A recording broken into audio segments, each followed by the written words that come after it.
നിയമന തട്ടിപ്പിന്റെ പശ്ചാത്തലത്തിൽ വകുപ്പ് മന്ത്രി കെ.പി. രാജേന്ദ്രനെതിരെ സ്വന്തം ജില്ലയിൽ കലാപക്കൊടി. പ്രശ്നത്തെ പാർട്ടി സംസ്ഥാന നേതൃത്വം കുറച്ചുകൂടി ഗൗരവമായി കാണണമെന്നും റവന്യൂ വകുപ്പിന് ഇതിന്റെ ഉത്തരവാദിത്തത്തിൽ നിന്ന് ഒഴിയാനാവില്ല എന്നും തൃശൂർ ജില്ലാ സെക്രട്ടറി CN ജയദേവൻ മനോരമ ന്യൂസിനോട് പറഞ്ഞു.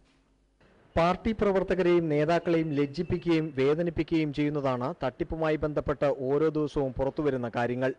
ഇതിനെ നിസാരവൽക്കരിച്ച് കണ്ടുകൂടാ. മന്ത്രിക്കോ പാർട്ടി നേതാക്കൾക്കോ ഇതിൽ പങ്കുണ്ടെങ്കിൽ അവരുടെ സ്ഥാനം തെറിക്കണമെന്നാണ് തന്റെ അഭിപ്രായമെന്നും ജയദേവൻ പറഞ്ഞു. അങ്ങനെ ആരെങ്കിലും ബന്ധപ്പെട്ടിട്ടുണ്ടെങ്കിൽ അത് മന്ത്രിയാണെങ്കിലോ പാർട്ടി ലീഡർഷിപ്പിലുള്ളവരാണെങ്കിലോ അവരുടെ സ്ഥാനം തെറിക്കണം എന്നുള്ള കാര്യത്തിൽ ഞങ്ങൾക്ക് യാതൊരു തർക്കമില്ല. ഇതാണ് ഞങ്ങളുടെ അഭിപ്രായം. ഇതുവരെയുള്ള അന്വേഷണത്തിൽ മന്ത്രിക്ക് പങ്കുള്ളതായി തെളിവില്ലെന്നും ജയദേവൻ കൂട്ടിച്ചേർത്തു. പാർട്ടി കൈയാളുന്ന വകുപ്പെന്ന നിലയിൽ സംസ്ഥാന നേതൃത്വം സംഭവത്തെ കുറെ കൂടി ഗൗരവമായി കാണണമെന്നും അദ്ദേഹം പറഞ്ഞു. പാർട്ടിയുടെ അന്തസ്സും അഭിമാനമൊക്കെ ഉയർത്തിപ്പിടിക്കാവുന്ന തരത്തിൽ ഇക്കാര്യത്തിൽ പാർട്ടി ലീഡർഷിപ്പ് കൂടുതൽ കരുതലോടുകൂടിയുള്ള ചില നടപടികളിലേക്ക് നീങ്ങണം എന്നുള്ളത് പൊതുവെ എല്ലാവരുടെയും ഒരു വികാരമാണ്.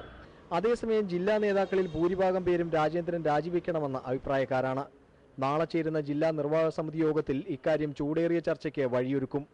മന്ത്രി ഭരണകാര്യത്തിൽ വേണ്ടത്ര ശ്രദ്ധിക്കുന്നില്ലെന്ന ആക്ഷേപവും പലർക്കുമുണ്ട്. സംസ്ഥാന അസിസ്റ്റന്റ് സെക്രട്ടറി KE ഇസ്മയിലിന്റെ സാന്നിധ്യത്തിലാണ് നാളത്തെ യോഗം.